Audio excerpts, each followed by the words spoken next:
Welcome, gamers, to this week's episode of Last Call Gaming. We're on episode number 213. Today is April 22nd. My name is Craig Perales, and joining me once again, Mandrew Montemayor. Happy Bethesda Day. Happy Bethesda Day. So, hope everybody had a swell weekend. We're actually just coming off of WrestleMania, which was a 2-day banger. Now, I don't know if any of you guys checked it out, but it was 2 days. It was over Saturday and Sunday, and the first night, I actually hosted it here at the house, me and Sam did, and we had some people over, and it was a lot of fun. We did have some people asking, and I don't know if Andrew still watches wrestling a lot, but like, if it's still something like we're really into, it's fun to kind of keep up on some of the storylines. More importantly, it was just that it was free. This was the first time that it wasn't on pay-per-view. Like, Triple H made it free, so it was just something cool to put on. I think it was on Peacock and watch it. Did you end up watching any of it, or did you watch any of the highlights? I've seen like some clips and stuff like that, but that's just because it pops up in my feed or something, like from older wrestling stuff that I look at. But I'm not like too into like modern wrestling. Oh, yeah. So we ended up watching that on the first night.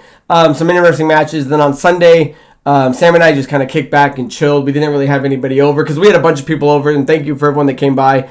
And we just watched it solo. But on Sunday, we did end up getting a good game of Dungeons and Dragons in. So that was fun. We got our brand new campaign off and running. So that's what we've been up to. Now, our stories, we did push it back from the weekend because two things happened. Something happened on Sunday that we wanted to talk about, and then come Monday, our second story is what we got into. So that's why the episode's kind of pushed back a little bit, but nonetheless, it is here. So guys, if you are joining us on the YouTube show, make sure you pause it if you can right now, guys. Like, comment, subscribe, share, hit the notification bell. Definitely helps the channel grow. If you Please guys are help that algorithm. Please let the algorithm grow. If you guys are interested in following us on our social media, whether that's Facebook or Instagram or any of that, our Linktree link is in the description of our YouTube video. You can click that there and it'll redirect you. And if you guys are interested in our audio-only version of this podcast, you can find us on all the podcast platforms, especially one of your choosing, whether that's Spotify, whether that's iTunes, whether it's CastBox, or what have you. So, with that down and out of the way, guys, let's get into our main story, and that is that The Last of Us Season 2 has begun. Now, that premiered on April 13th, 2025. As of this recording, there are now 2 episodes out. It is on HBO, and it airs every Sunday. So that's why we kind of pushed it back. We decided we were going to do recap episode 1, but we decided, hey, we're close enough. We might as well take a look at episode 2 and kind of recap them all together. Now, this is clearly the follow-up from the extremely successful season 1, which in and of itself is an adaptation of the highly successful and critically acclaimed game of the same name, The Last of Us. So I kind of wanted to just take a look at kind of recap on what Last of Us has been up to, because when it did air on HBO, there was going to be some controversy. Now, how is it going to translate? How do you go from playing this highly integral game of this drama, this kind of zombie type game, and how is that going to relate on screen? And it did really well. The first season of The Last of Us on HBO averaged around 32 million viewers per episode, making it HBO's most watched debut season. The finale, episode 9, saw a series high of 8.2 million first night viewers. The show's viewership grew steadily throughout the season, with the first episode drawing 4.7 million. Now, it was kind of curious of how season 2 was going to do, and it actually did extremely well, especially the second episode, which is the one we just passed. So currently, the second episode of season 2, titled Through the Valley, has a score of 9.5 on IMDb. This officially marks the highest score for an episode of The Last of Us on the website. The record was previously held at 9.4 by Endure and Survive, the 5th episode of season 1, which focused on Joel and Ellie agreeing to escape Kansas City with Henry and Sam. That episode ended up winning Creative Arts Emmy Award for the picture editing, along with acting nods for the actors that were in that. So season 1 did really well, so it's no surprise that number 2 wasn't going to be just as great. But there's a couple of things I wanted to address before we lead into season 2, because some of that did kind of still roll over to season 2, and that is that a lot of the controversy is there was a lot of big differences between the game and the show, and it's kind of curious of what was going to be. So I picked out 3 of the main things. One was that there was some race swapping. Obviously, Joel's daughter is different. Joel himself and even his brother, Pedro Pascal's a Chilean actor, and Gabriel Luna's a Mexican actor, so they've definitely swapped that. They strayed away from the likeness, and I'd argue this was the biggest controversy, is that Joel didn't look like Joel, and everyone's kind of, what they were upset about was Ellie doesn't look like Ellie, and that they obviously elaborated on storylines, especially with like Bill and things like that, turning a whole episode into something that focused around him, who ended up winning an Emmy. So before we get into season 2, was there anything from season 1 with those things being swapped around that you thought was a step backwards? Did you think it was beneficial that they did so, or do you think it was a quiet mix of both? I mean, how did you like season 1 of what they changed it? Because there are changes in season 2, and that's what we're going to address, but do you like what they're doing and how they're doing it? I didn't have a problem with any of that in the first one, especially like Bill's episode. I think is one of the strongest episodes of TV alone. Yeah, and it's such a good episode. I mean, even so, away from everything else, just like that kind of nice standalone like story about him and his life, it was just kind of like a nice little breakaway, and it's not like it centered the whole season around him. So I thought it was really good. The race swapping stuff's never really bothered me. I think the only thing, it doesn't bug me now, or it didn't bug me then, but it bugs me more now, and we can get into the now later if you'd like, is Bella Ramsey. And it's not like the way she looks or anything like that. More so, in season 1, I think she is fine.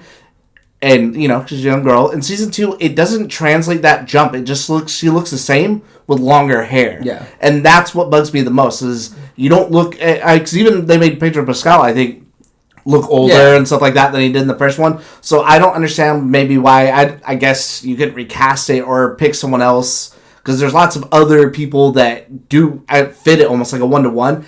But I don't think that that's exactly what you need to do for the show. But I think that's the only hang up for me, is when I'm looking at her, there is times where she like really kind of nails it, the emotion stuff, but other times I'm like, I just feel like I'm watching Bella Ramsey. Yeah, as far as acting goes, for her, she nails it out of the park. She's a fantastic actress, and she's doing the character justice. But it's one of those things where you can look at it and you're like, oh, it's not a big deal. They changed this, that, and the other. But it's like, okay, but I think a lot of people forget is that you don't make shows out of games if the game's bad. The game is great, and that's based on the gamers that played it.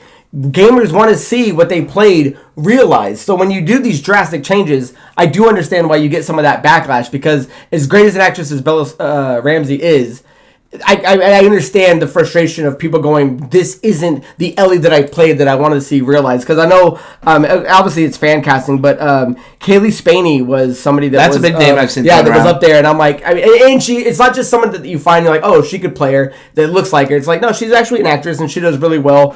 And as far as swapping out the brothers, I know Josh Brolin was a big name that they were thinking that they wanted to do for Joel.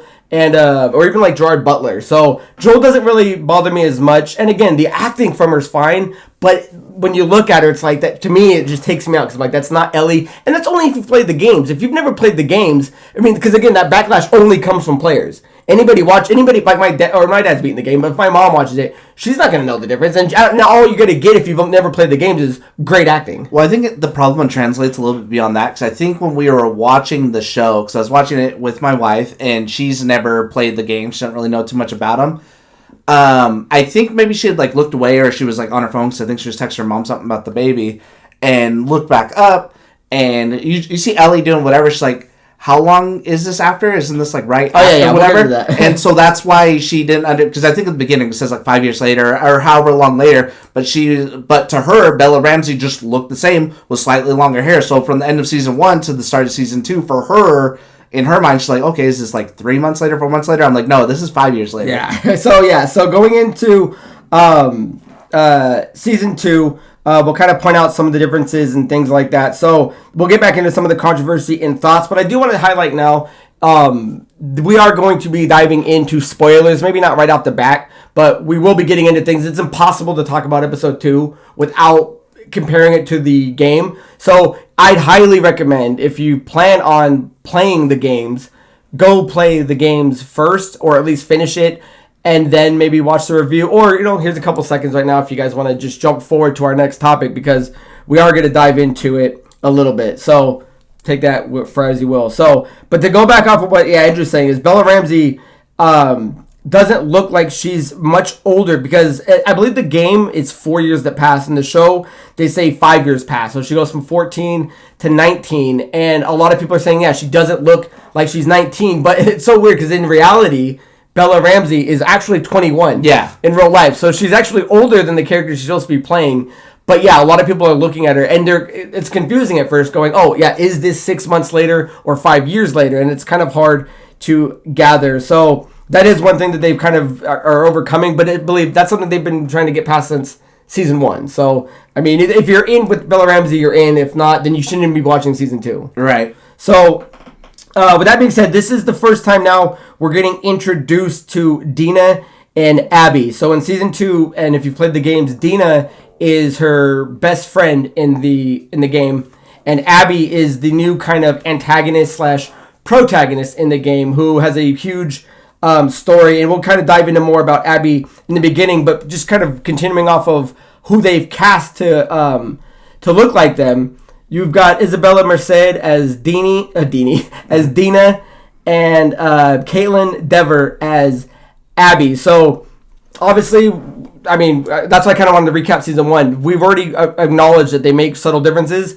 How do you like how they've cast Dina? How do you like how they cast Abby? Do you think they land on the mark, or maybe missed entirely? I think that they landed on a mark for what the show is. Dina is perfectly fine. There's never anything really wrong with her.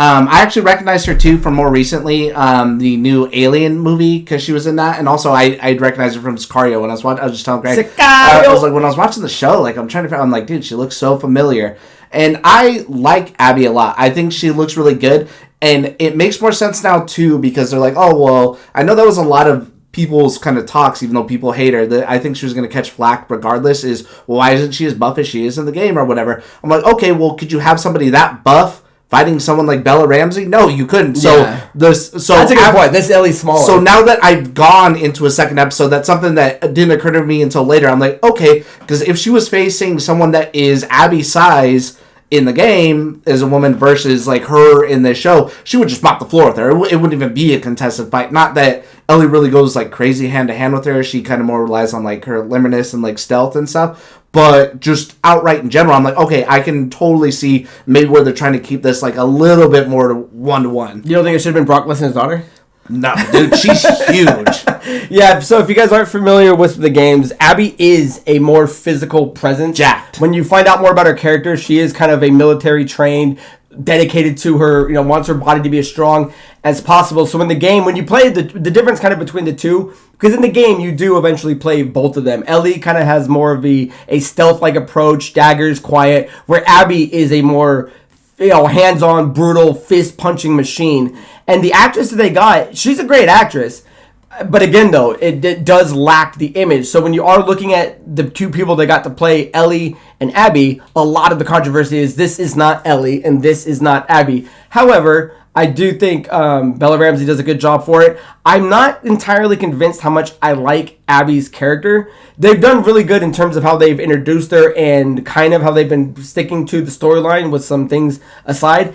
As far as Abby's commanding, dominant role in amongst her group, her former Fireflies, I'm not getting that demanding kind of, I dominate these people listen to her, but I'm still not sure why. Or at least in the game, Abby is like the general, the soldier. In this one, I'm like, why are you guys listening to this 185-pound girl? Yeah, more like we're just friends going with you to make sure because we're such good friends. So, sure. I'll say, I think, because you're kind of touching that it is almost like Storybeat for Storybeat, I would say arguably maybe the bigger change from it that works for people who love the show. And I guess, I don't know how it threw people off in the game, but I've seen a lot of people saying like, oh, that totally fixed my problem with the game, is that she says outright from the get-go that she is out to get a certain somebody, because we'll get to that later. I want to jump straight into that. She's, so you know what her mission is and why she's there, whereas in the game, you're playing and you just run into her. You don't really know why she's there. That, I mean, some people could maybe kind of figure it out or whatever, but it's not outright said, whereas in this, she has a driving purpose. And for some people, they really were like, oh, cool, that solved my entire issue with whatever. Yeah. And I'm like, I never really found that to be a big problem. Yeah, we'll dive into that. So that way it doesn't feel like it comes out of nowhere, I guess. Right. Kind of more solidifies her agenda. So, before we jump more harder into Abby's story, which is the episode 2, episode 1, we can kind of talk about it as much or as little as you like. I thought, at least in terms of, because a lot of people are having problems with how much maybe the show strays away from the game. As far as its relationship to the game, I thought it nailed the look. Like actually, I should put this in context too. Andrew and I actually beat number 2 together. Andrew came over, spent the night, and we were able to pass the controller back and forth. So when we played number 2 together, it was we were experiencing it at the same time. So watching the show, I thought the town of Jackson looked great. I thought they got the dance scene. Like, there's actually some scenes that are just kind of one for one from the game that I thought the aesthetic looked perfect. But as far as number 1 went, I thought it was a little slow. It was a little boring. But again, though, it was the reintroduction into the characters, into the world. You can understand that Joel and Ellie actually have a problem, that there's been a rift between them, and that's kind of what you're trying to figure out in episode 1. I thought one point that stand out was the actor Young Mazzino, who plays Jesse, which is Dina's ex-boyfriend, who's kind of now the up-and-coming leader of Jackson, who takes him out on patrol. I thought he was extremely likable. There was a few differences. Obviously, if you played the game, Joel's confession about what he did in the past is to his brother Tommy, but in the game, or in the show, they changed it to him talking to a therapist, which was played by Catherine O'Hara, which was Gail. And I don't think Gail's even in the game. I think they completely made her a character because her husband, as you find out, was killed by Joel, which was Eugene. Eugene's character is in the game, but you never meet him. He's only told through, like, if you're following along and you're reading the stories and the clues and stuff like that, you'll find that Eugene's story is that he left his daughter and his wife, and he joined the Fireflies. The show that you find out in episode 2 kind of changes that, but that was kind of the biggest change for me. So we can already see that season 2 is doing changes, but again, though, I don't think that's really a big problem. I don't think it changes the narrative too much of who he kind of gets it off his chest to, whether it's Tommy or whether it's Gail. So, I mean, how did you like that? That's kind of really the biggest change I have, and then we can move on to episode 2 unless there's anything else. That didn't really bug me either, because it got the same point across that at least like somebody out there knows versus spreading it to everybody. But I do like the idea of the therapist, because before he tells her, and later on in episode 2, in 1, he doesn't want to tell her. All he says is like, "Oh, I saved her life." But you could see, I really like the moment where she comes out and she's like, you know, I think sometimes the best way to get out your issues is to say it out loud. She's like, "I hate you. Yeah. I hate you for what you did." And even so, when they're going back and forth, she's just kind of like, "Oh, boo-hoo, like, what are you crying for? Your daughter hates you. Are you going to tell me why, or, you know, why not?" I think the only other big change, when I was re-looking up some of the stuff from the game, is Ellie lives in, like, a garage behind Joel's house, whereas before, I don't know that it ever said where she lived, or I think she had, like, her own house. But I had to, like, go back and, like, look at that, and I'm like, I don't remember her being like that. Yeah, because if I'm not mistaken, the game came out in 2020 on the PS4, so it's been 5 years since I played it. I never went back and replayed it. I know a lot of people are, so I know it's a lot more fresher in people's head. But yeah, there are kind of subtle things like that where it's like, yeah, did she do it that way? Was it that way? But yeah, you would have to have like a fresh memory too. See, even like one of the bigger things for me is the dance scene. This dude says something to Ellie that's hurtful, and so Joel sticks up for her. And I could have sworn the game, I remember him, like, beating him up. And then when I rewatched the scene, he just does the same thing. Like, just comes over and shoves him and is like, "Get the hell out of here," whatever. And I don't know why I remember it being different. Yeah, because at the end of the episode, obviously, Dina and Ellie share the kiss, which is in the game, and then somebody comes out and tries saying some stuff, and Joel kind of comes to her rescue. So, again, it's little things like that they did keep... 1-to-1. Yeah, 1-to-1 form the game, which I really like. But and then also we also got introduced to the new stalker type of infected, which is now a clever one. I don't want to say a thinking one, but more strategical one. Instead of just running and trying to bite, it's one, if you watch it, and it's actually stalking her. It's going behind the shadows. I like that one. It's using its environment. So it's going to be really interesting to see what they do with that. Was there anything else really from episode 1 that you want to get into? No, we can move on to. Okay, so...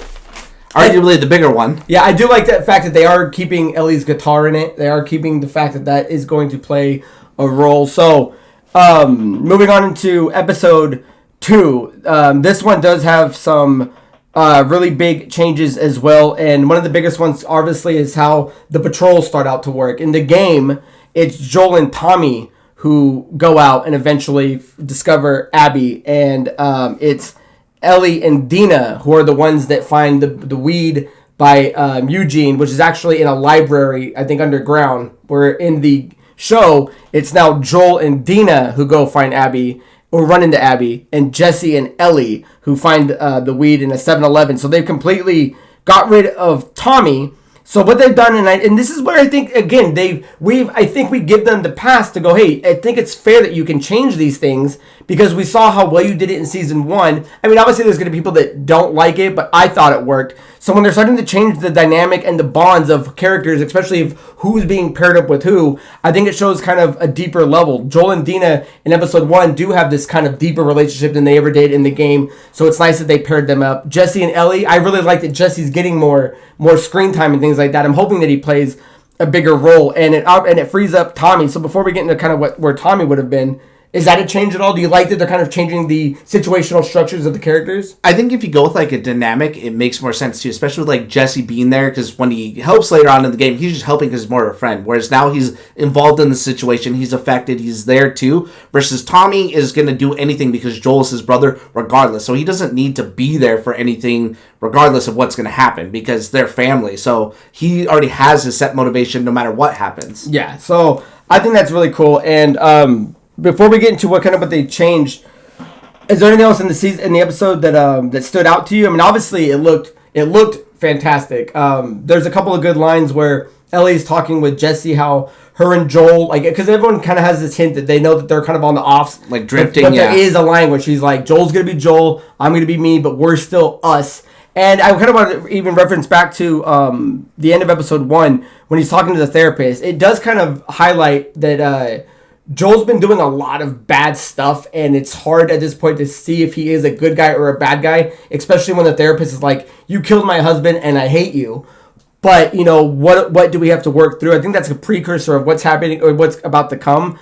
Anything about the episode altogether that stands out? I kind of just have 2 big things that we can get into, unless there's anything else you want to touch on. I think they do a good job of making that seem like you're saying, like Joel, depending on how you look at it, maybe not be the best guy, especially for some of the things he's done before, or even maybe what he does is think is going to be best at heart. Whereas when you're playing a game, you're playing like his situation. You're not, I mean, you might hear about some other stuff, but it's not like told to you in a perspective where you're like sitting there like kind of having to watch. You're playing as Joel, so you're growing this bond with him versus this is being told to you. So it almost gives you, I'd actually have to ask Christina, I'd be curious to ask her, like, do you think Joel is a good person or no?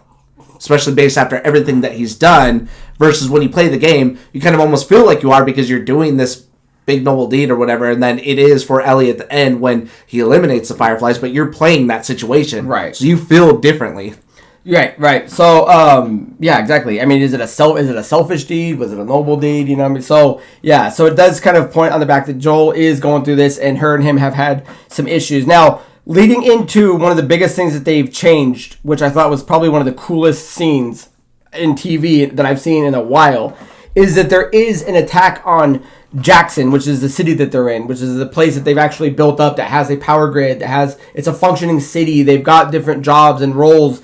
So in episode 1, you know that Abby and her team kind of finally, they're from Seattle. The Fireflies are from Seattle.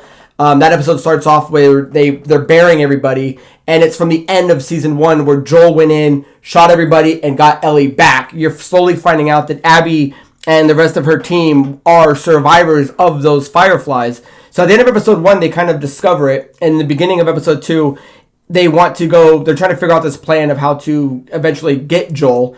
And the rest of the team is kind of at the point where they're like, hey, if we can get her to kind of abandon this, let's go home. So Abby begins to start off to go, she's on like a lookout duty, and she ends up seeing the patrol come by that's 2 horses, which ends up being, I believe, Joel and Dina is who she sees, right? Yeah. So she starts tracking him down, and she ends up falling into some ice, and she ends up slowly waking up a snow-covered plot of infected. In episode 1, there's a scene where they end up cracking a pipe, and there's a bunch of cordyceps that are inhabiting it, and you can see that their roots start like growing again. In episode 2, once she wakes up those zombies, there's another scene where another guy cracks the pipe, and you can see the cordyceps start to react.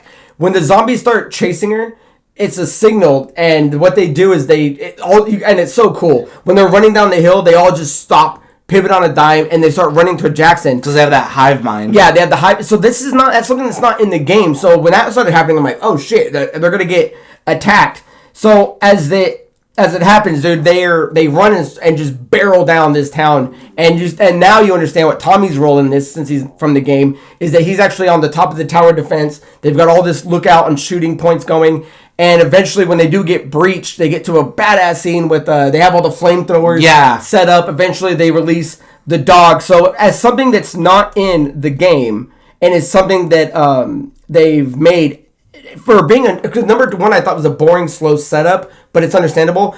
This is probably one of the best scenes. A lot of people are comparing it to Game of Thrones when they have that final battle, and a lot of people are saying it like Lord of the Rings type battle. How did you like it? Is this something that they created well accepted? It is a really good scene, and I do think, especially if you compare it to the game, it does make that Infected, when you do see that horde, a more grander scale, because in the game it's just a couple people there versus this whole town. But I do love like seeing them come out of the snow and stuff like that, just seeing that they're almost like kind of just like waiting around, you know, until something comes along and disturbs them. I think the only thing that maybe bugged me a little bit about it is in the, like you said, in episode 1, when they crack the pipe, and you can see that there's stuff down there. They don't see that the cordyceps are starting to grow out or like putting out their feelers. But it's like, when you already know what this stuff is, these things are. So why wouldn't you just like set that stuff on fire, clear it out? Or I don't even think they expressly say like, what are you cutting this pipe out like for? Yeah. Unless I had missed that, then I'm like, that's like my only little hang up. But that's just like tiny gripe. As far as the fight scene goes, how'd you like it? What are the big infected called? I always forget. I think they're bloaters. Whatever they are, yeah, because there's a big one in there, and he ends up coming through, and he barrels down like the front of the gate, and then there's a really cool scene where, what's Tommy's wife's name? Maria. He looks like he's about to go into her building, because she's kind of up on patrol duty, and he's down doing the flamethrower. He ends up distracting him, and then there's a cool scene like in a back alley where this thing's about to just destroy him, and he's on his last pressure tank. I thought that was awesome. Again, even when they released the dogs and they run up and just start ripping all these things apart, I'm like, dude, they had a pretty cool little setup, and it's like, man, it looks like this completely taxed and exhausted them. And I do got to point out though, when Abby's getting chased by these zombies, it's Joel that ends up saving her and then takes her to safety. So just so we can establish the fact that Joel saves Abby's life, and in the game, and he almost wants to. He sees that the town's under attack and on fire. There's a point where he wants to just go help them, and there's this big blizzard storm that's happening, and they decide, Abby's like, no, I've got shelter over here, and he reluctantly ends up going that direction. So that is kind of a little bit different, but I mean, that fight scene though, Emmy award winning. Yeah, no, it's really good. I would put that up there with like that. That'll for sure be one of those ones where like I'm on YouTube randomly. That'll be a power hour. Yeah, putting it on. So I'd argue that is one of the best scenes of the show. It's probably one of the best scenes of the entire series up to this point. But that now leads us to what was going on with Joel. So again, guys, spoilers if you haven't played the game, or if you haven't even seen episode 2 yet or started season 2. Jump ahead, but Joel's time, like the game, comes extremely early in the season, and Joel ends up getting killed. Now, the big controversy that a lot of people, and again, even back in the day when the game came out, was being spoiled for people, is that not only does Joel die, he dies very, very horribly. Soon and horribly. So one of the conversations that were being had is what's going to happen in The Last of Us. Are they going to address that as soon as they did? Now, if you're not familiar with it, or what's been said, is that the game, part 2, was split into, it's big enough to where season 2 is going to be the first half, and it's already greenlit that season 3 is confirmed to be the second half of the game. Now, speculation was, what do you do with Joel? Are you going to stretch it out to where Joel makes it to the end of season? How much are you going to use Pedro Pascal? And watching it the other day, man, I was like, man, they did it. They killed him. So what doesn't happen a lot in the game, if memory serves, is that there aren't many flashbacks. What I think they're going to do now, in terms of taking liberties, is you're going to see Pedro Pascal, because I remember watching the trailer. There's already scenes in the trailer that I saw that would have to go after his death. So I'm thinking they're going to use him a lot more in flashbacks for Ellie's character. And when I kind of rethought about it, I'm like, yeah, why would he be longer in it? You got to remember, Pedro Pascal is still a movie star, so I think he did Fantastic Four's coming right around the corner. I think he did do the right deal. He did his first season, and now he's probably already filmed all of his stuff. Or, I mean, obviously it's already done, but it wasn't that much where that's not going to take up a lot of his time. So, did you think they were going to address Joel's death, if at all, this season, at least this early, if they were? I think when we got early stuff and they announced the season 2, I thought maybe that's how they would end either, like, how many episodes is this? I think it's 9. It's 7 or 9. It's something short. Yeah, I thought 7. So I was going to say, so he would die in episode 6, and then episodes, so that way you're not left on a cliffhanger, because I don't think they'd be shitty enough to do that, like Walking Dead style. And then you have episode 7 to kind of do whatever, give you some sort of relief and whatever is going on with the future. But as more came out too, because I think even Christina knew, because she's like, she's like, really sucks, something's gonna happen to him, because he's already done filming with the show, because that was in like big headlines and stuff. So after I seen that, I'm like, oh no, he's like going for sure early. I didn't think it'd be 2. I thought it would at least be like 3 or 4, and maybe they would do a little more I don't want to say like world building, but kind of go out a little bit, because I know that's something a lot of people had a problem too, and that was the biggest thing, is a lot of people hated the second game. They hated Abby, but they hated it because Joel died. So I'm very interested now to see what the numbers are like going forward, because I've already seen some people on like forums, and I think they're stupid for doing it. Like, Joel's out, I'm done watching the show. I can't stand it. Blah blah blah blah. And it's like, okay, well, you already knew it was going to happen. Like, what did you think was going to happen? That they were just going to completely rewrite it, and this would be something completely separate from the game. Like, this was a set canon event that was not going to be unavoidable. Yeah, I think it would have been more upsetting if they didn't address it. Did you think they were going to do it this soon? Like I said, I thought it was going to be like maybe episode 3 or like 4. Oh yeah, no, that's right. Yeah, I'm sorry. You addressed that.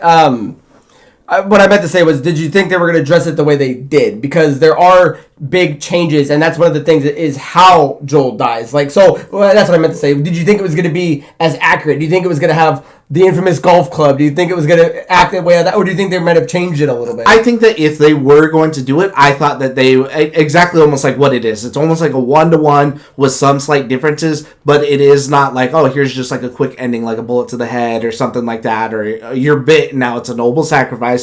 No, it's gory, bad, and it's a setup for Ellie's big motivation for what the rest of the game essentially is. Yeah. So if any of you guys aren't familiar with what it is, Joel gets the shit beat out of him with a golf club. And after getting kneecapped. Yeah, after getting kneecapped. Now, it is different from the game. If you guys are watching it on YouTube, I found a clip that kind of showed the show and the game side by side, so you can kind of see that. But there are subtle differences, but I think it's close enough to where I don't think there should be any complaining. Like, anyone that's complaining about it, I think is ridiculous. I think it did a good enough job. Obviously, it's Dina there instead of Tommy, but I think that serves a better purpose. They have sympathy for Dina. They're not trying to kill her, and again, and you can kind of see more remorse out of the background, at least a few of the characters, versus in the game where they were kind of all beating the shit out of Joel in the beginning and pointing guns at his head. Like, they're unsure. Yeah, a lot of them are like, let's go. And then again, this is where it gets to the point where I don't know how much I like the way Abby's portrayed, because to me, she just sounds kind of whining, where they're like, Abby, we're going to do that. She's like, shut up. I'm like, why is anybody listening to you? Like, anyway, so in the game, it's a final blow, I believe, with just the golf club, right? The final swing. In the show, after she's beating him so bad that it snaps off, and then she's beating him with her hands, and at this point there's a radio signal that Jesse and Ellie hear that Joel and Dina are still out there. Ellie rushes out, and now she's looking for him, eventually finds the spot that they're at, the chateau, the house that they're at, and she can hear some stuff happening upstairs. She slowly crawls up there. She gets ambushed, or she's about to shoot when she sees Joel getting the shit beat out of him. She gets taken down, and then finally Abby takes the broken golf club and just stab. Is it the back of his neck, or did she put it in the back of his head? It looked like it was almost like in his throat. Okay, yeah. And so clearly Joel is now dead. Now what the show has that the game didn't have, I believe, what we discussed was because she gets knocked out, I think, in the game. In the show, she has this final crawl over to Joel, which I thought was just as good, if not better, than anything the game had to offer. So yeah, I understand the purists, but I thought the show did it extreme justice. Yeah, because in the game she's being held down and then she gets kicked in the face because she's like, I'm gonna fucking kill you and whatever, and they like kick her in the face because I remember her nose being all like busted up. I think the only thing that's better from the game, and again, it's not a huge thing or whatever, is in the show Joel does still kind of have that mentality where he's like, just do whatever you're gonna do. But in the game, when Abby starts talking, he's like, fuck off with your story. Like, I don't care. Just do whatever it is that you came here to do. But it's just a more like, fuck whatever. It's like, I forget what he says. It's something about like, fuck your rehearsed speech or something like that. Just do whatever it is you're going to do and get your moment over with or whatever. Versus in that would have been, I think, a little bit better because that does make it more powerful than just do whatever you're going to do. Because it's just a little bit more defiant. But again, it's not like a breaking thing or something like that. Yeah. I don't think that makes or breaks the scene. And then she just goes, you don't get to rush this. And the other clear thing is that, Andrew kind of said it earlier, is Abby tells Joel flat out why she's up to what she's up to, that he killed everybody, her dad. In the game, it's a little more vague, and it's up for, did Joel end up figuring that out or not? Between the beating? Yeah, the show flat out says it, what her motivation is. And I think at the end, when they're bringing Joel back, because I like that they made sure that, like, no, Joel's dead. There's no slight chance that might still be alive. He's wrapped up. And at the end, there's a song playing Through the Valley that's being sung by Ashley Johnson, who plays Ellie in the game. Yeah, nice touch. Being sung. And I thought that was an excellent way to end it. So that's kind of all I've got to say about the recap of the episode. It's going to be really curious to see how they do it moving forward. I'm looking forward to episode 3. Was there anything else about episode 1, episode 2, the show in general that you want to go over? No, it's still really good, and I'm excited to see more. Again, it's still a really done show. I was telling Craig earlier, I was like, it's crazy how some people are out there like hating it or giving it like low scores. I'm like, dude, I don't know what you're watching because it is good. But as far as that goes, I am very curious to see what the numbers are going forward and see if they are going to have a drop in something like that. Yeah. Because Pedro Pascal is, I think, the biggest name out of the show. Clearly, yeah. And are people going to fall off? Because I'm in some Last of Us groups on like Facebook, and people are like, I'm done with it. And there's so many people being like, you're in a Last of Us group, and like, you didn't know this was coming. So, I do want to point out, though, if you guys are interested in playing the games, obviously it goes back as PS3. There was a remasters on PS4, but they did just come out with a new complete bundle that's on PS5 that has Last of Us Part 1 and Last of Us Part 2. So if you are interested in playing the game, there is a new full up-to-date version that's the best that it's going to be. #ad, #paid partner. Call us, Sony. So guys, that is the end of that is the end of main story number 1. If you guys were done with the spoilers, now's the time to jump back in for story 2, and that is that what I think is the bigger story for me. Oh, the Elder Scrolls 4 Oblivion is officially being remade. Now, there was a Bethesda presentation that was on earlier today. Andrew and I just watched it before we started recording, and what it did is finally cement the rumors that Oblivion was going to have a remastered. Now, it's about 19-20 minutes long. If you guys want to watch it, I'll leave the link in the description. But the original Elder Scroll game came back out in 2006. Man, I was a senior in high school when this game came out, and a lot of people, I think I was like a sophomore, maybe. Yeah, there you go. A lot of people, Skyrim is, if you're playing it, the better game mechanically wise. But there's a lot of people that think Oblivion's still the best Elder Scrolls game, better. And they were waiting. A lot of people have been waiting, and now at this point, 20 plus years for it to come out. And when you watch if you're not watching just the trailer and you're watching the full Bethesda behind the scenes, it's got a lot of people talking about what it took to get here, what they've been waiting on, and they kind of point out that they've been wanting to do it forever. They wanted to do it right, and to them, it was finding the perfect partner, which they ended with Virtuous Studios. Virtuous Studios, which they're crazy busy because they've been doing a lot, but they also have Metal Gear Solid Delta, the Metal Gear Solid 3 Snake Eater remake, also coming out this year through Konami. So if this studio's got their hands and stuff like that, and from what I've seen online already, I've seen people saying like stuff like this is amazing and it's really good. That this something that I wasn't unsure of Metal Gear, but I'm a huge fan that I'm going to play it anyways, gives me just nice big sigh of relief. I'm like, dude, I'm so excited. Nice. Because when they did the little interview with them, like Craig said, go watch it. I don't think it's very long. It was like, 19 change. One of the first things I said is like, it doesn't still feel like Oblivion. It has to be a love letter to what the game was, not just what we think it should be. And man, Yeah, so since we just watched it, I didn't do any copious amounts of notes at all. So I did just pull up something from Push Square that kind of just goes over everything that was highlighted, and kind of we can go over what's changing, what's remastered about it, what they're keeping the same. So I'll do my best to remember to put this link in the description as well if you want to take a look at that. So starting off first is all like the graphics and everything they did. So what they're doing is a total graphical overhaul, which is built on Unreal Engine 5. There's new character models, new enemy models, new environmental assets, new equipment models, and new dynamic lighting system, which doesn't sound too fantastic on paper, but when you see the side-by-sides of what they've done with the lighting and shadows, and now that it's running in Unreal Engine 5, it is beyond beautiful. It's so good. We knew it was going to have a big uptick on what the graphics were going to look like, but Andrew, I think we were saying off camera, like, this is more like a remake, man. I think, I had seen some leaked screens because they accidentally put it up to Steam for a little bit and then I think took it back down, but people took screenshots. So I'd seen this last week, not a trailer or anything, but a couple shots, and I'm like, man, when you first come out and you play Oblivion, it's bright, super bright, crazy over-the-top green.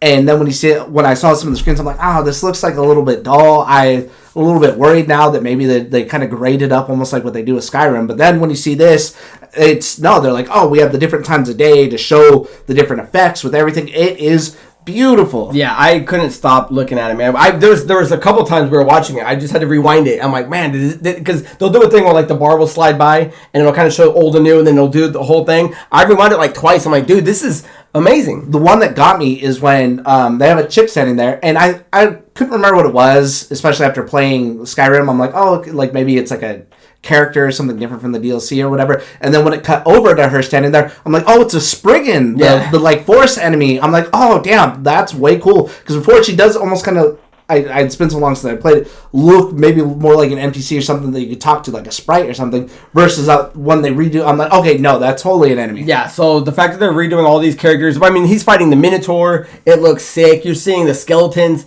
it looks awesome. The rain. Yeah, everything was great. So as far as the graphically, we all knew that was going to be obviously much better. It's going to be 20 years later. It's going to look better. But a big curiosity was going to be the gameplay. You know, what did they change? What's new? What's different? So as far as what they've changed, gameplay-related changes in Oblivion Remastered are, there's completely new movement animations, improved third-person camera.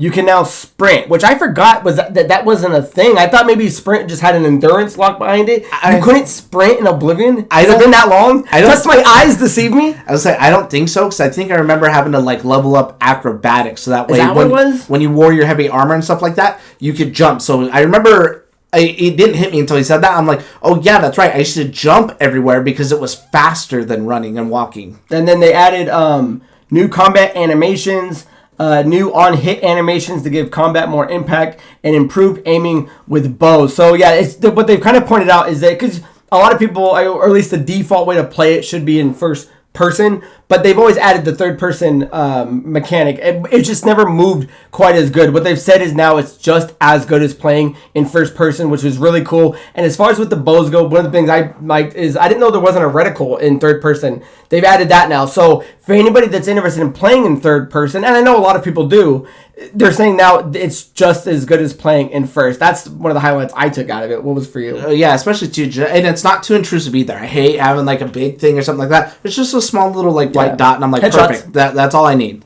And then as far as combat goes too, I mean, instead of just doing a swing and a swing, there's now whole new movements and stuff like that. So your characters go to feel a lot more alive. Anything else from the gameplay that stood out for you? Was that everything that you needed? I don't know if it'll be on this list, but the other thing gameplay-wise, and arguably the biggest problem with the game that hopefully they've addressed, and it seems like they have, is they said that they've taken the leveling now, and it's a mixture between what happened with Skyrim and something with Oblivion, whereas the original one was just level scaling, and that was the biggest problem because you're then penalized for like leveling up. So now even on an easier difficulty, you're just fighting these like monster behemoth dudes because you're just leveled up, that a lot of people just chose to beat the game, especially if you see people play it today, because people will still stream that game. They keep it at like a low level run. Yeah, because character progression is another thing that they've changed. So the leveling system. Sorry, I didn't say that. No, that's fine. That's fine. As well as the character creator with completely new models. So I am interested in how the new races are going to be Argonians,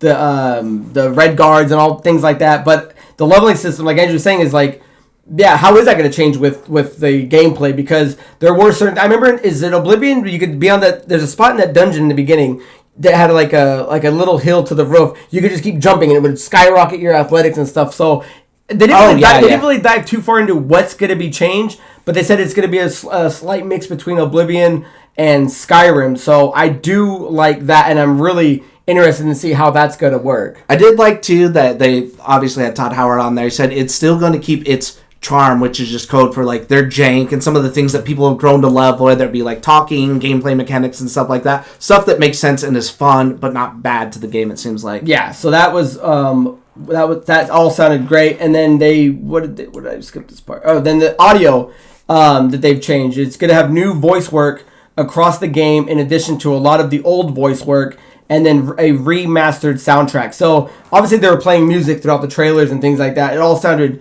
great. As far as some of the voice work went, I forgot that there wasn't certain things said in combat and things like that. So, and I guess one of the things they pointed out too is that they're trying to make each race sound distinct from each other. So they're going to give a lot of NPCs new things to say, and when you hear an elf versus an imperial or versus a Nord, like, you're going to hear the difference in these races because so much more has been added to it, which can only get, I mean, that's fantastic stuff. And I think maybe that's one of those things with Roasted and Glasses. When he said that, I'm like, wasn't it like that before? That's how I remember. But I guess that's just me remembering wrong in my head. But or conflicting it with Skyrim, because Skyrim's like that. But I think what I do love too most about the audio is after they said, we carefully crafted each character to their traits and their race, is that they've put that into their whole like lip syncing thing. Yeah. So when they're talking, like especially in Argonian, it doesn't just look like a human, whatever. Like it's shaped to like their mandible, their snout, the way that it moves and stuff like that. Looked really good. Yeah, I think what they were saying is that once they redid the models, they're all on a based frame model, so all the lips are all on the same spot, and they built on top of that and around that. So now all the lip syncing is proper because they're all based on the same kind of character model that exits out of the same spot. So I thought that was great. Now, additionally, they added some other things. The user interface, new overhauled menus, new user interface, and gameplay. Now, they didn't really show too much of that. Quick snippets of like what the menus will look like. We'll see more of that when we get a chance to play it. And then some other things they added was new accessibility features, additional autosaves, and full trophy support on the PS5, which I guess the original Oblivion on PS3 didn't happen. But there was one other thing, Andrew, that was the most important of all. And what was that? That it is out now. Today! Which was insane for a shadow in the drop. membrane. I know that was part of the rumor with those leaks from last week saying that it's supposed to drop this week. People thought it was going to be Monday. And then once they had this event up, I was like, oh man, that sucks because it's probably just going to be an event. They're going to talk about it and it's not going to come out. But then as of, I think like last night, the file size came up and it's like the only way that would come up for somebody is if it's on the store. So it's insanely exciting. I am a little disappointed that it is dropping today just because I only play one story game at a time. I do not like jumping from place to place. In 2 days, Claire Obscure Expedition 33 comes out, and that's something I'm extremely excited for. So now I have to pick something, but I'm off today. So am I going to wait 2 days to play something, or am I going to jump into this and knock this out?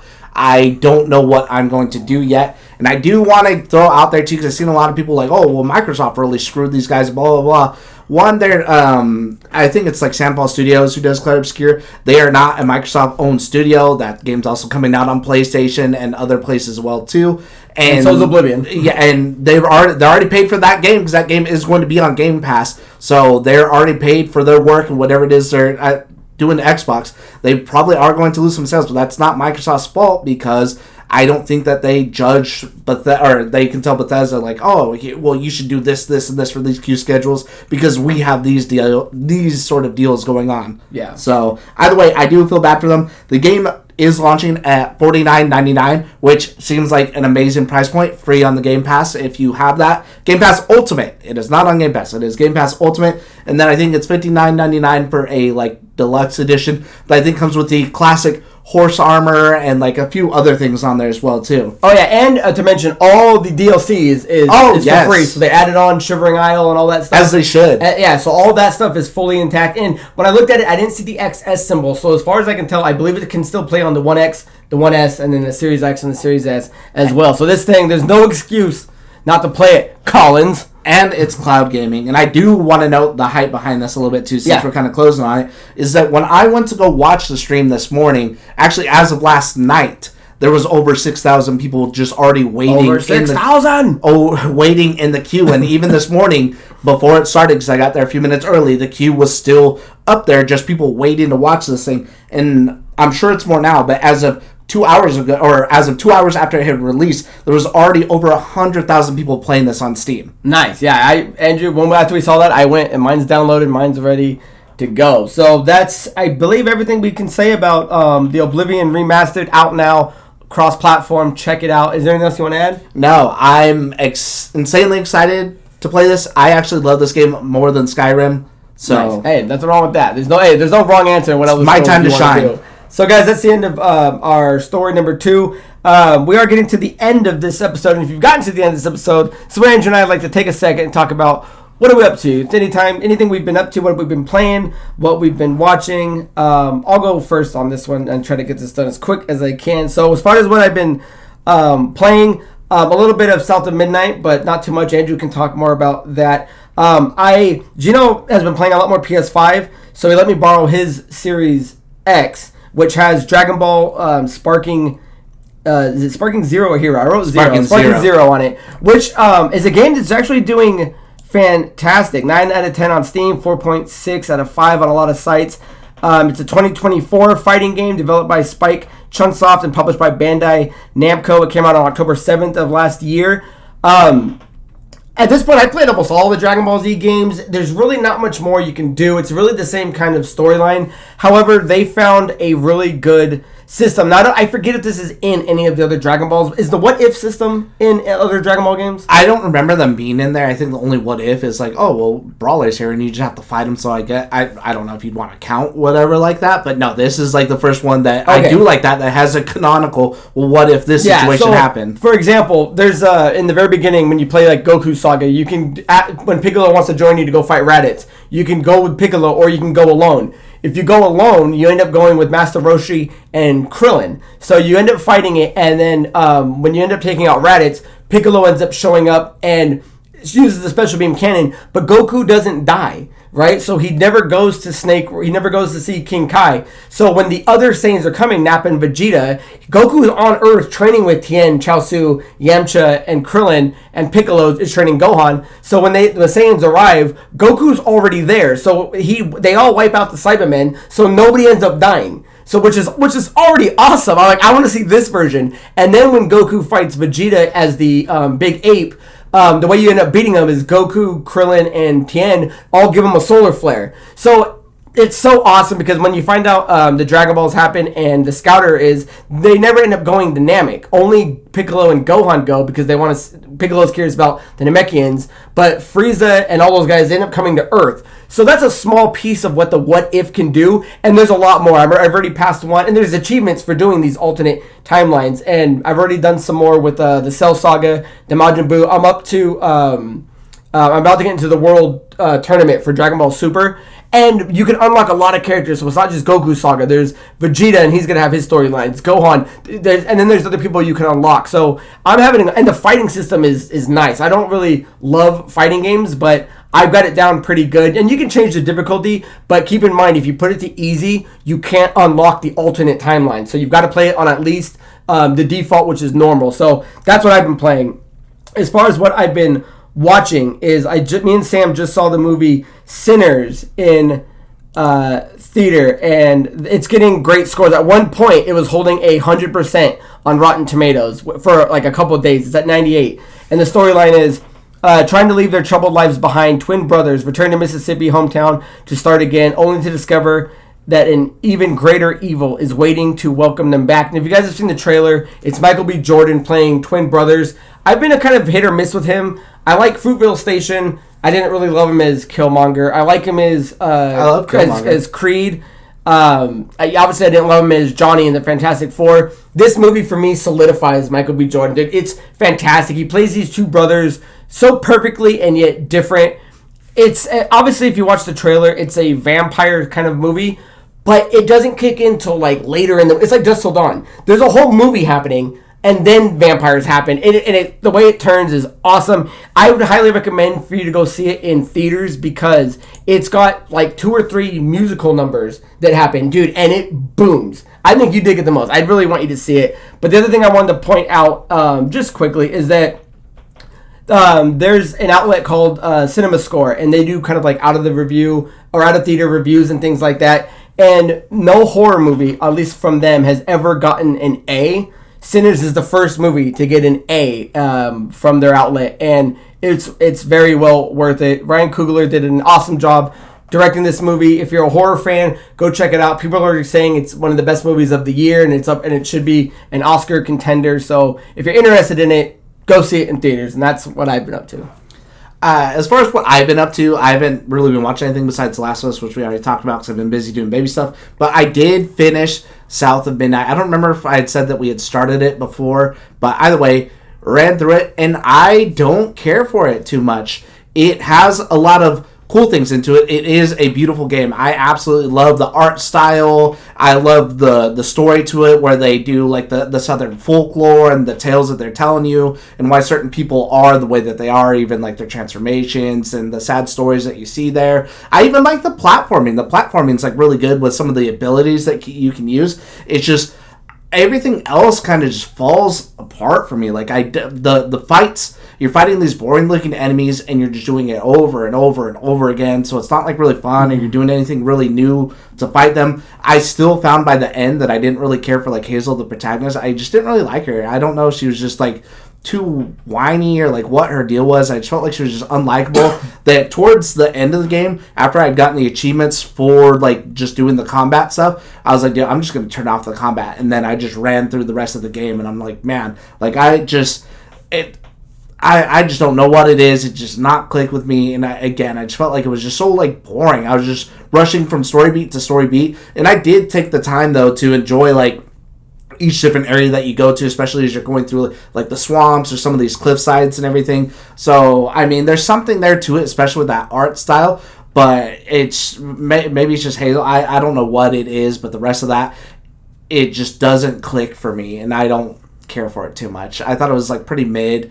It's all right. I think what I would really like to see, especially for them to do something further, especially like not abandon the style, is I think like a Sly Cooper revival would be really good in that art style, like, because it is beautiful. It does have a lot of good stuff to it. I guess mainly if I really had nailed it down, I think just the main cast is just boring with an unlikable character for me personally. Yeah, if you want some good Southern drawl, you go watch Sinners, because it's dude. When they go down to the South, it's a lot of cool stuff. I am playing South of Midnight. I haven't been rushing through it. I'm on chapter 8. But I kind of agree with Andrew. It's just kind of rinse and repeat, and it's okay. I do really like the stories and the music. I like every song. Yes, the music every song is really that's good. Tied to characters, I really dig. So at the end of the day, we'll end on this. It's on Game Pass. Would you even recommend anyone checking it out then? I mean, is it completely skippable in your mind? You've beaten it. I haven't. I'm okay with it so far, but do you wish you didn't play it? I mean, it's all right that I played it. I guess I'm glad that I played it because I got to like experience like that art style and everything, and so maybe be hopeful or on the watch for whatever their next game is. But I wouldn't put it above anything else. It's definitely like a back burner game if you feel like you don't really have like anything else going on. Damn. So guys, you heard it there. Leave down in the comments below what you've been playing, what you've been watching. Do it right now. I want to see those answers. So guys, that is the end of episode 213. Join us next time for episode 214. And until next time, my name is Craig Perales. This is Major Montemare. Cheers. I'll see you in Cyrodiil.